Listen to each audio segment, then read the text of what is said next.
په کونړ ولایت کې د دفاع وزارت استخباراتو ریاست او ولایتي ادارې په همکارۍ 203 میله سپکې او درنې وسلې همدارنګه لسګونه زره تجهیزات په مرکزه صدابات او بېلابېلو ولسوالیو کې راټول شوي. یاد وسایل او تجهیزات د فتحې پر مهال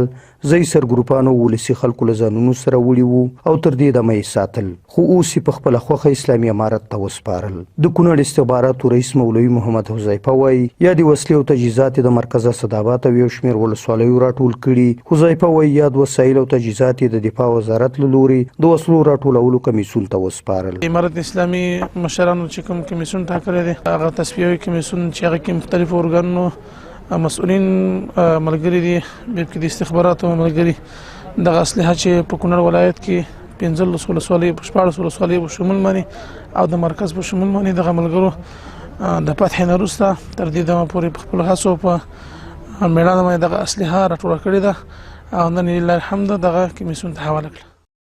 د دفاع وزارت له لورې د وسلو راټولولو کمیسیون مشر مولوي سید الله رضوان بیا وایي د استخباراتو ریاست ولایتي ادارې او ولسونو په همکارۍ د دغه ولایت له مرکز او یو شمېر ولسوالیو څخه یادې وسلې راټولې کړي. دې زیاتوي دغه لړۍ به تر هغې دوام لري څو پورې هغه ټولې وسلې وسایط او تجهیزات راټول کړي چې خلکو لا هم ساتلي ویت کمیسیون ته یې نه دي سپارلي. هغه اسلحې چې دي دا د مختلفو ارګانونو دي، ځکه د موږ دغه کوم تصفیه چې شروع ده دا مشترکه تصفیه ده او په دې کې مشترکې اسلحې دي چې هغو کې وزارت دفاع او وزارت داخله او استخبارات ټول پکې. د نن ورځې په مجلس کې خو تقریبا 203 میله اسلحه او 12,000 مختلف نوع پیره مهمات جمع شوي دي. دا له مختلفو خلکو څخه چې چا په طریقه د حفاظت وړي دي، هغه که مجاهدین دي، هغه که عام ولس ده، هغه په مختلفو ولسوالیو څخه په مرکز کې مختلفو ځایونو څخه راټول جمع شوي. دا پروسه خو به تر دې پورې دوام لري چې تر څو پورې د موږ اطمینان وشي.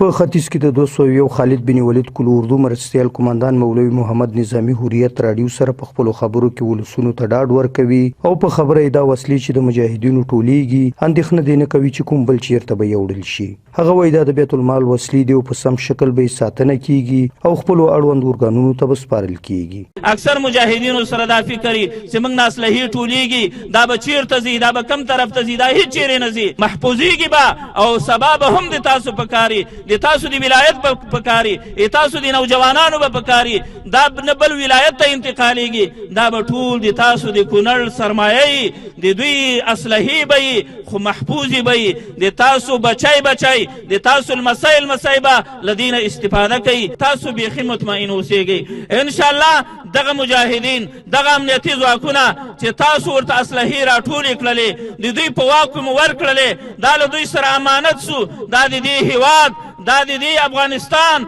او دا د دې ملت امانت دا د دې حکومت سره سو.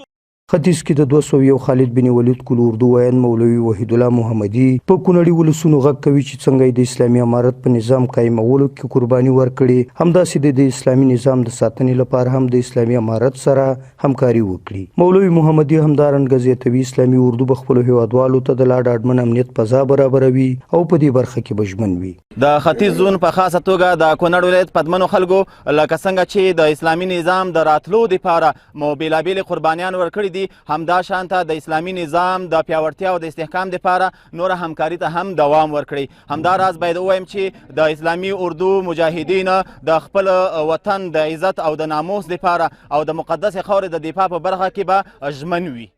د کونړ ولایت قومي مشران به اسلامي امارت ته اطمینان ورکوي چې ولسونه ورسره په ټولو برخو کې اوږه پر اوږه ولاړ دي او د هیڅ ډول همکارۍ به دریغ نه کوي. دوی زیاتوي د خلکو سره د پاتې وسلو او تجهیزاتو په راټولولو کې دي هم کوټلي ګامونه واخیستل شي تر څو د حکومتي وسلو نه د ورانکاره کړنو لپاره ګټه وانخیستل شي. وش د نظامی هیئت چې راغلی دی اسلحې ټولۍ انشاءالله د مرورې په ولسوالۍ کې موږ د دې سره همکار یو او کوم ځای کې چې اسلحه انشاءالله دا دې ټوله کړي ځکه چې د بل چا په خلاف باندې دا استعمال نه شي. بیا هم یو غوښتنه مې دا ده د امارت اسلامي د مشرانو نه چې دغه کمې سلاګانې چې په کلو او بانډو کې او علاقو کې دي چې نور هم پاکې راغونډې شي او موږ ولسونه د اسلامي امارت د مجاهدینو او د مشرانو په دې پاک یو او په هره برخه کې چې موږ ته کوم